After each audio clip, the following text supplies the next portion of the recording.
Hola, hello everybody, and we're back after some of the morning struggles that we had.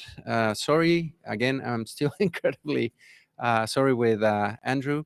We had some audio issues in the morning. We forgot to unmute, and we did the whole stream without muted. So, sorry everyone.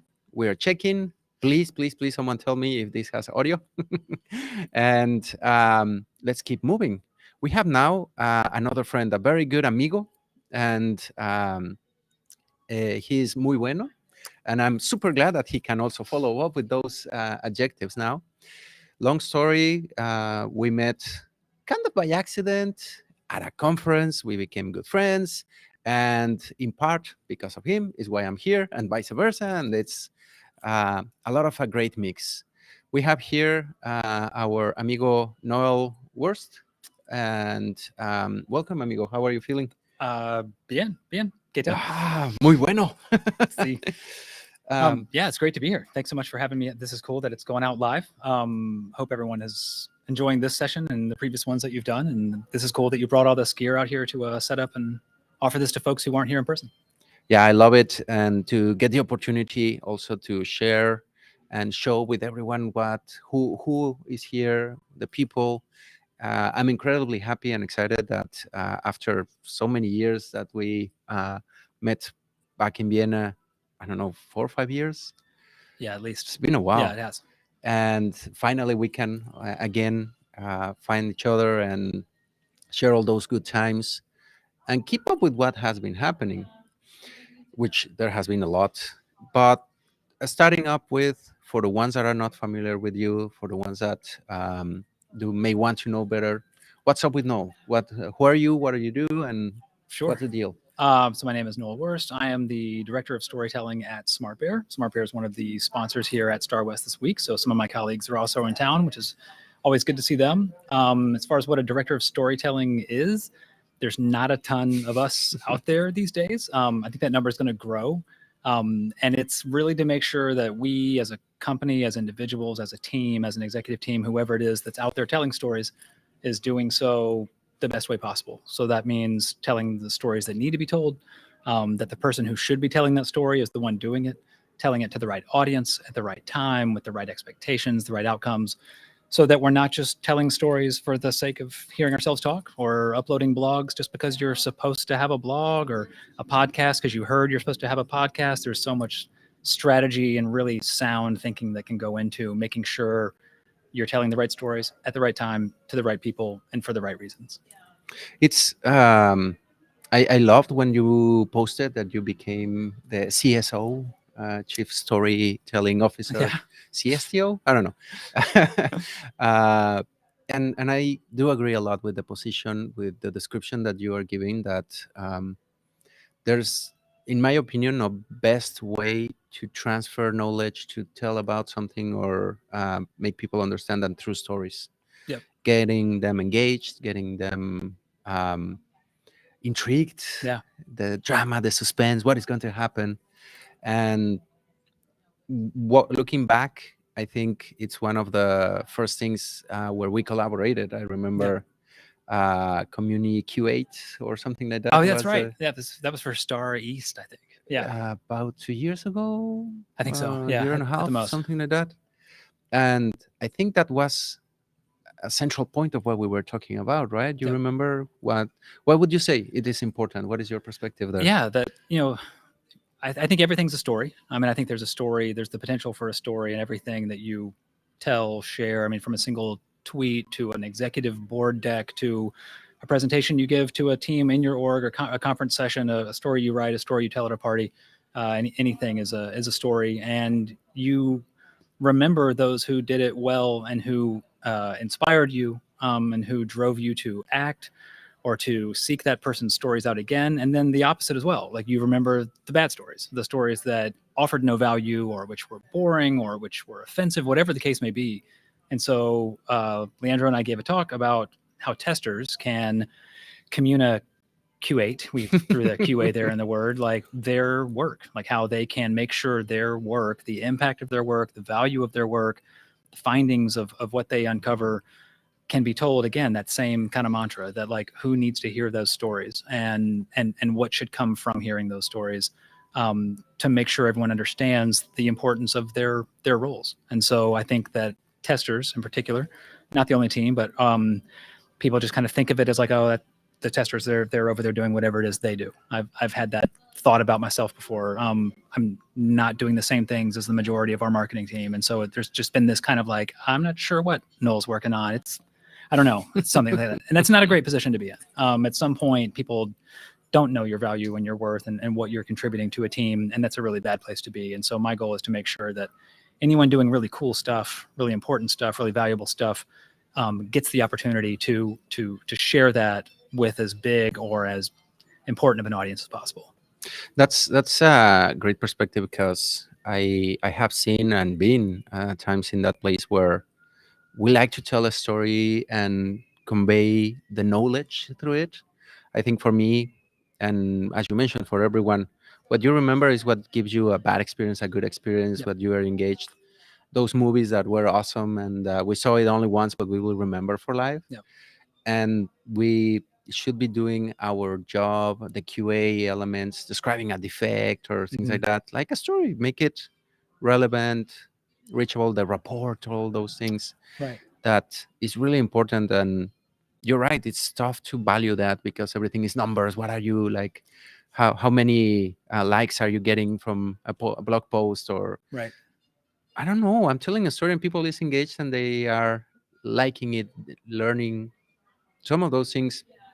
And I'm very interested, like, what cool things, successes, or not with metrics, but what impacts have you seen that you generate through your storytelling around QA, around what you're doing? Yeah. So my current obsession with this role is I'm doing less storytelling myself than I ever have before. So when it was just me, what I was trying to do was to tell a lot of stories. Like I enjoy doing that. I enjoy writing, being on podcasts, interviews like these, things like that. And so the benefits from that kind of only came up to a certain level. It was one person telling a story that they were capable of telling to an audience that they believed would find that story interesting. And so what I've been able to do now is start to really spend time unearthing those other really good storytellers in our organization.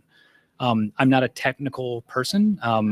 That term kind of has some varying meaning, but as far as being able to code or write automation scripts, that kind of thing, I can't. So those stories need to be told too. And so those people who know those things and who do those things really, really well, sometimes can find themselves telling those stories to only other people that already get it or who already know that thing and can already understand that thing. They may think that's the only audience that can really get value from that. You can see that at a conference like this sometimes, where this is predominantly testers talking to other testers. It's a great thing for them to do. But I sometimes come to these conferences and hear these talks and think like sales has no idea this is going on, or like the management or like the C level has no idea like this amazing new thing that's going on in testing. And like we need to expand our audiences that we're speaking to. And sometimes that's really only done by expanding the people who are telling those stories. Like you won't be able to tell every story yourself, no matter how good of a storyteller someone may have told you that you are. It may need to be a developer telling at this time. It may need to be someone from sales. It may need to be the CEO. And if those people have not ever contemplated telling a story before, or have not been coached to a certain degree on how to tell it really well, there's a lot of missed opportunities to learn a lot outside of your world that you tend to seek out stories from. It's crazy interesting, because when you mention like some developers trying to, and it's almost like a cliche, trying to transmit what's the situation, or I mean, I used to be a developer. Don't uh, take it personal, but we were the ones that like to be at the basement, just let us do our work. Communication, soft skills, all that was like a mess and not the best. And closing that gap, making that connection to whoever has to be management, to C-level, I don't know, business awareness, or even and this is like a common example, the grandmas or your family, when they ask you, what do you do? And many of us do not have the capacity to tell the story of what do we do on a daily basis in an engaging way, or in a way that you can transmit the message that you are trying to. And if I understand well, you are trying to teach these people, to enable them to be able to tell their story, right? Exactly. So really helping people understand how to. Sometimes it's really just like how to tell a really good story, and a lot of times it's understanding from them what is it that you want to convey, who are you trying to convey it to, and what do you want those people to do once they've heard it. And that's really kind of like your framework for a story. I mean, there's lots of frameworks online for that you can find for this, and they're great, but those are three kind of common things. Like, what is it you need to say, who are you saying it to, and what do you need them to do afterwards. And you make sure you've done those things. You make sure you actually said what you needed to say, and that those people that you needed to hear it were there in the room. And then you need to have a way to follow up and make sure those people did what you needed to do. Did they need to subscribe to your blog? Did they need to download a free trial? Did they need to invest in your company? Whatever the case may be, those are things you should be able to measure. Because for me personally, a lot of work goes into most of the stories that I tell. Some are just from memory from 10 years ago, and I've told them 1,000 times and can rattle them off with ease. But a lot of times it's weeks or even months that might go into like a conference talk. A lot of people don't know that much work can kind of go into it, but it's because there's some really key objectives that I want to get done and make sure they get done, as opposed to someone asking, how did it go? And you saying, I don't know. I think it went well. They didn't boo. They didn't walk out. Like, there's other things you can certainly get from an audience to find out how it went over well. And there's things you can do to put into your stories to feel confident that those things are going to happen. I mean, there were no tomatoes flying towards me. I think it exactly. was perfect. So, and it's an interesting point that I had to argue here and there at times. Like, who is your audience? Probably it's exactly the same message, but you need to kind of massage it or change it, format, medium, length, or whatever, depending on where are you aiming it or who do you need to communicate. There's also the really kind of fun opportunity to find out that a story doesn't need to be told. Like, a story won't solve everything. A story won't convey everything that needs to be conveyed. We've been talking about developers a little bit, and I have recently asked some of our own developers at SmartBear what some of their favorite apps were, because we have a podcast called The People Behind Your Favorite Apps, where we interview all different roles, anyone who plays a role in software development. And so my favorite apps are things like Duolingo, the New York Times cooking app, some sports fantasy sites, Reddit, like just some like that, I don't know, stuff that's real commonplace to me. We got about 40 answers back. I'd never heard of a single one of them. Heard of it. They were all open source tools. All of them were open source technologies. And so I went to these sites to go see what do these sites have. They were all almost the same. They almost looked like they had all been designed by the same person. It was just this like single image kind of thing, the name of the product, one sentence of what it does, and download. Oh yeah, and also view documentation. And you think about other sites where there's a blog, an ebook, a white paper, infographics, webinars, other resources, free trials, conference presentations, all of this stuff. Sometimes that might be needed. Sometimes it might not. Sometimes your audience doesn't need to hear a story about it. They know exactly what it is they're looking for, that they're trying to accomplish.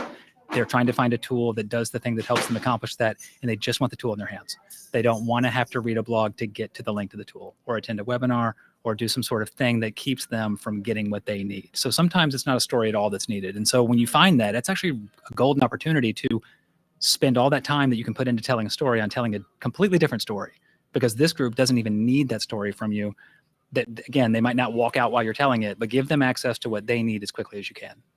It's interesting when you say, because when you were describing some of those websites, it's like, I have seen them. It's like developer oriented, or reminds me like a command line web page. Yeah, it's totally. Has to be what's the dark mode, or and some other people are like, no, put it bright, flashy, that it blinds me, and they enjoy it, and it's the medium that better conveys the messages. Or, and as you say, it could be a video, could be written, could be just an image. Like, I think that's also why we have like different social networks. Like, you have your Instagrams that is image and put effects and filters. You have your tweets, short, straight to the point, or and everything in between. We have our YouTubes that probably we're being watched on, where and I had that discussion. I won't go and read if I have a video that shows me. Right. And some, I don't know, kinesthetic, and some other are auditive, and we have to be able, because a story, it means on the medium how you transmit it, right? That's what you're saying. Are you more visual? Okay, I'll show you something that is visual. Are you more auditive? I'll give you a podcast. Right. Do you need to experience it? Let's do a workshop. Yeah. And it's something cool because here we have almost like trying to cover the mixes, trying to help people.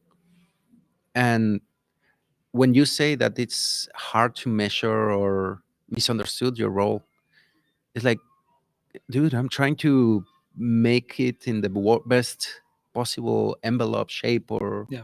transmission channel, right? And you're sharing very good experiences. What are others that you kind of see that are successful translating into, or that you get fun or interesting Yeah, times? I mean, I think again, it's giving people that access to that, like you said, that medium that they want to be able to consume it in, and make it very easily findable. Not making people have to do a lot of work to find the information that they need, because they'll leave before they maybe find it sometimes. So how easy are you making it for people to access these things and find your material? There's some, digital stuff that can be done to make sure it shows up high in search rankings and things like that. But just, I really enjoy getting people the information that they want when they want it. One of the examples that I use that drives me crazy is if you think about like cooking blogs, if you ever go to those sometimes, where it's like, you're probably looking at that blog like when it's time to cook. Like Yeah. you're not usually reading cooking blogs days in advance, kind of most of the time. And so you find that blog, you are already in the kitchen, you've already got some of the ingredients out or the pot, it's ready to go, and you go to that story, and it's often 1,000 words of why this recipe is good and how long they've been cooking It it, and truly is a story my inside, like the kids long. love it. My kids love it. And can you freeze this recipe? And how long should you reheat it? And can you substitute this for that? And you're just scrolling, and there's pop-up ads coming up, and there's autoplay videos and all this stuff. I have the pen in my hand. Yeah, I just need to know the it can, ingredients. right. It can be maddening. And it's like the story may not even be a bad story. Like the story may actually be good. The story of like when your grandmother used to make you this soup when you were sick and you were a kid, like that may not be a bad story at all. But if the person is looking for a recipe, but they have to slog through a long story first, it can be a bad experience. And so now a little bit, that was kind of the way it was. It still is. But now a lot of those links, you go to it and there's a jump to recipe button on there. I love that. Oh my gosh, everyone does. And it's like, don't make people sit through a 45-minute long story to like get to that part they really want. And so you see things like on YouTube where maybe it's a 45-minute long video, but it's chapterized, and you've got the like clickable links of like, oh my gosh, at 12 minutes in, they start talking about this, bam, and they just go straight to it. So no matter how much you believe in your story, again, you need to be thinking about what it is you're expecting people to show up wanting. That's another step I kind of left out of that 3-step thing. So again, it's not easy.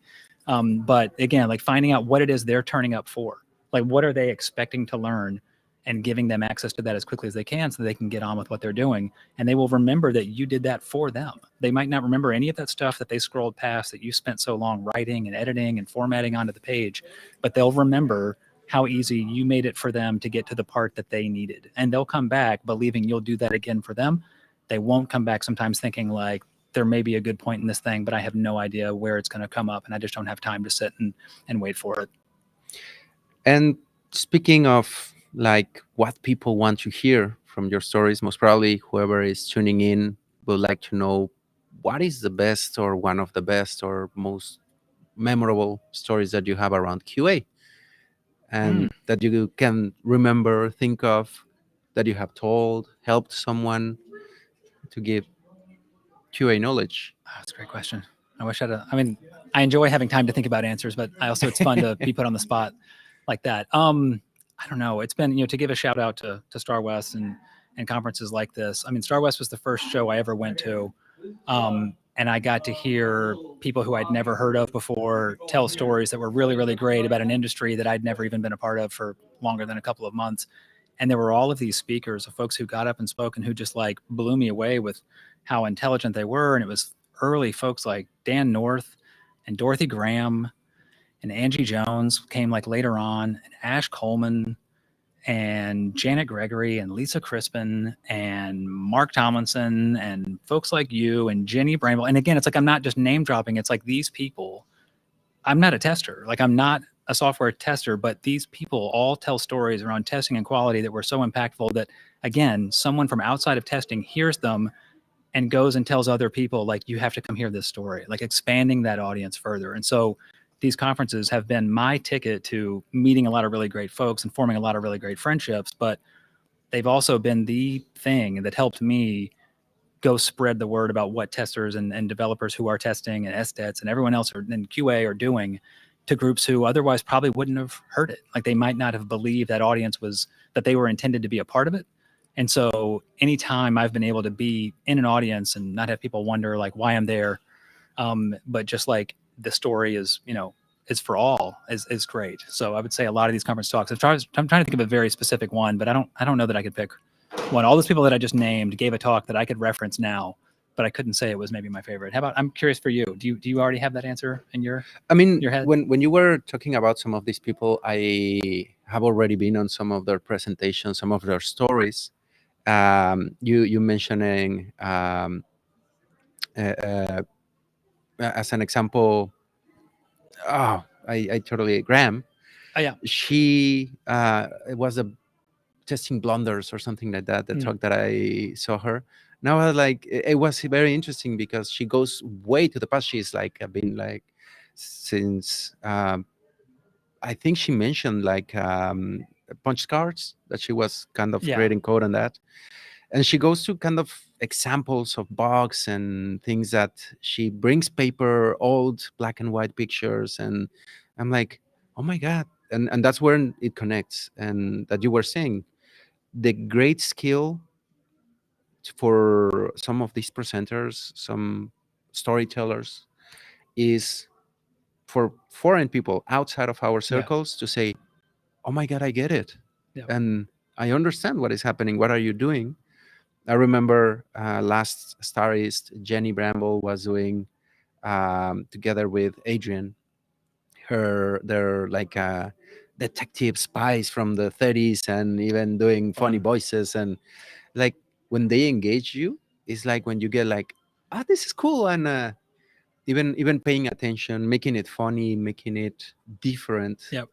That was another common trend or topic that came out with the we had like a speed networking last night, and some of the people that were presenters as well, they were like, yeah, and I'm putting a break just in between because I want people to be like everyone remembers like this song, and suddenly you start like, stop, hammer time. Oh yeah. Everyone knows like that quick stop is like, what happening, why is the song that hammer time, and it's like, you made it different, you made it outstanding, you made it engaging.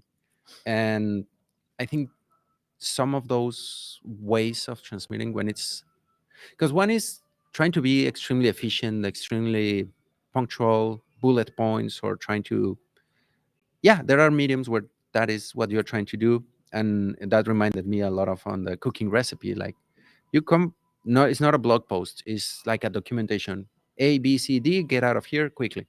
That's what you're looking for. Here on some of these events, it's like, when is it different? When you see, it's not just like another PowerPoint full of text or something. That I think from what you generate in terms of content and presentations, we both try to not to put too much text, or it's a support. It's rather more speaking or acting. I tend to kind of dance or do or super wavy. Earlier with Andrew, I was a little bit worried because he's also very wavy and handy, and was hitting the microphone. Didn't matter because we weren't getting audio, but it's one of the things that the audience is like, oh, I get it. Or I've seen some others that I remember Mark was walking among us and giving us cards, and like, whoa, the presenter is down here with us, like what's going on. And some of those differences, I think, is what engages people. In my personal experience, what I try to do is to, on one hand, put something that I relate to, tacos, Mexican stuff, and Aztec, blah. But on the other one, like, to make people say like, whoa, this is weird, this is different. Like, I tend to go towards weird mostly. Yeah, I do the same way. I mean, just the things that inspire you, and the things that did inspire you that maybe led to you creating a talk or a story that you're telling, like those things should be included in it. Like, I don't think you should ever have to be not ashamed, but like reluctant to share something that may seem less I don't know, dry, boring, businessy into your talk. Like, don't shy away from those things. The talk I'm giving tomorrow is 100% based on the inspiration that I took from the movie Encanto. Yeah, I mean, I think Encanto is one of the best movies I've ever seen, which feels weird to say about a movie that came out less than a year ago. But at the same time, like, it was literally that moving and important to me. So that's what the talk's around. Like, it's not like, well, you got inspired from Encanto, so think of a way to take the feeling from that and turn it into something businessy that's more fitting for a boardroom. It's like, no, put the thing in there that you can like show the connection to and the power to most easily and most authentically. Like, I can get up and tell a story to any audience. Now that means a story to any audience. It has nothing to do with whether it'll be good, whether you'll be able to tell that I care about whatever that topic is. You'll probably be able to tell that I don't, and there probably won't be a lot of engagement at all. So make your stories something that you really care about and are proud to have done, or to have owned, or to have accomplished, or to have been inspired by, and include those things and let people see where these sources of inspiration can come from. I think that in the business world, we tend to think that they only come from spreadsheets, or they only come from PowerPoint decks and these kind of dry expected things. So when you show up and there's dancing, or you've got gifts. I mean, it's funny sometimes that, like, someone told me that my PowerPoint game was like on point. My PowerPoint game is all memes and gifs, like memes and gifs that I think are really funny or really creative or help me tell a story. It's cutting and pasting gifs and dragging them yeah. into PowerPoint. So it's like I was able to make my PowerPoint game look on point by knowing how to cut and paste gifs. And it's like that means that, like, that thing that I thought was kind of silly helped me convey something that other people really enjoyed. So I love that you included that stuff in that communication thing. Yeah. It was the luchador theme presentation, and it was great. It was like none of it felt out of place or why are they using that. You could tell exactly why we were using the style that you built into that talk. Somewhat related. For the ones that are kind of being aware of what is your talk going to be, it's not going to be streamed, but Right. what is the title of your presentation? So it's called Dos Oruguitas, Software Testers and Everybody Else. And the theme is, if you have not seen the movie Encanto, there are... Spoiler alert. Yeah, spoiler alert. There are butterflies that appear, mariposas that appear throughout the movie. Sometimes kind of like in the background, and sometimes very much in the foreground. But there's this whole kind of concept in the movie about people who are waiting on a miracle, and they are waiting for their entire lives. They're waiting for many years, and failing to notice the miracle that's kind of already there and within themselves. And so the talk tomorrow is all about how we spend so much time trying to convince everyone of our superpowers, and how those superpowers are always available to anyone who needs them at the drop of a hat. Just ask. I'm never going to say no. You've got access to my gifts at any time you need them, and how that's kind of a slippery, dangerous slope to be on. You lead yourself really quickly to burning out, to not having any time for yourself, and to never giving the impression that you need a break. And that's not true for anybody. And so in the talk tomorrow, we're going to maybe put aside our strengths and what it is we are trying to convince the world we are an expert in at all times, and introduce ourselves with our weaknesses, and show that those weaknesses are just the qualities of being a human being. They are not anything unique to you, or to be ashamed of, or to never let anyone know about, because everyone else has their own as well. And so we're going to talk about strengths versus weaknesses, and how to not burn yourself out, how to be more receptive to other people who are in need of a break, to be able to keep performing at a high rate, and one that doesn't burn you out entirely. So I'm really looking forward to what I hope is a room of people who I can convince through the movie Encanto to show, like, don't try to always be running full speed at all times. Like, you can't keep it up forever. Here's an example of a fictional family that couldn't do that either, and what happened because of that. And you have the ability to not fall into that same trap by just helping yourself and others around you see that it's okay to be weak sometimes. That's not a knock against you. It's just something that we all are. And yeah, you got me thinking when you were describing and remembering the movie. Everyone has a different power. Everyone has a different medium. It also connects, and probably yours is not like a super strength, or you can hear from a mile away. Right. It's like, don't stress up. Find yourself.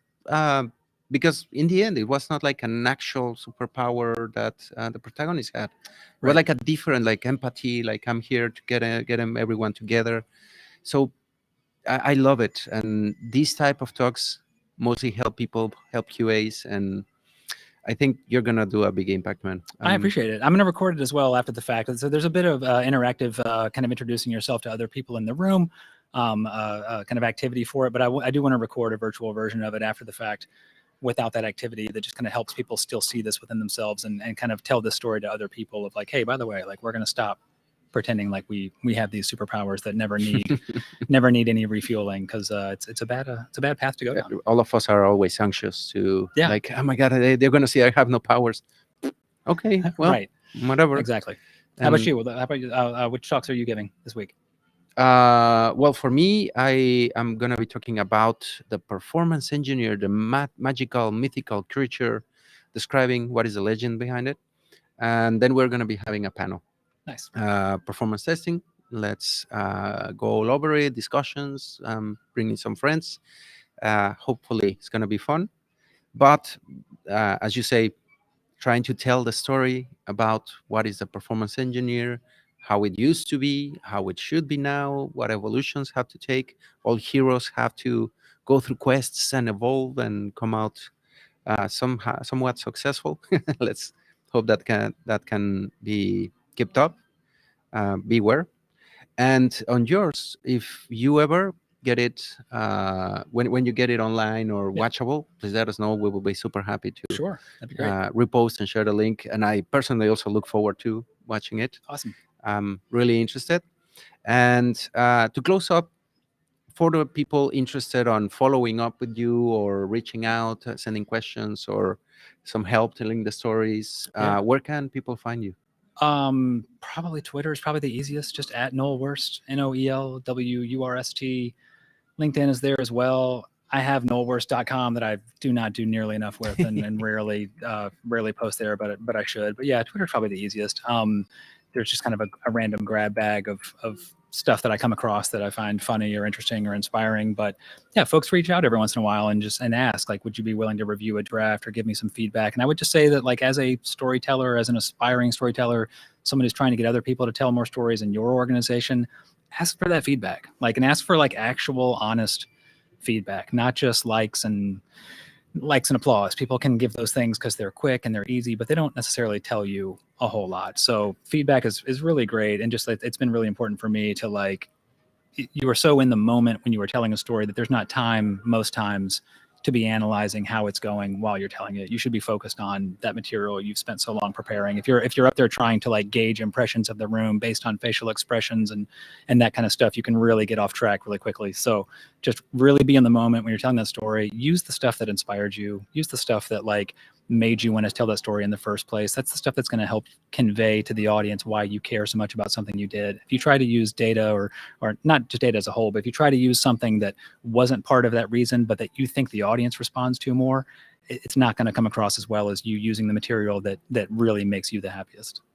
Wow, I love it, and it's so relevant right now, and at a personal level as well, where it's not about the metrics, not about, like, transfer the message. Whoever reaches it well with your style, with what you need to tell, it's going to be a huge impact. And I do agree with you. It's super important rather than have these hard metrics over Netflixify everything. Like, how many views do we have? Do we increase more minutes here, more than?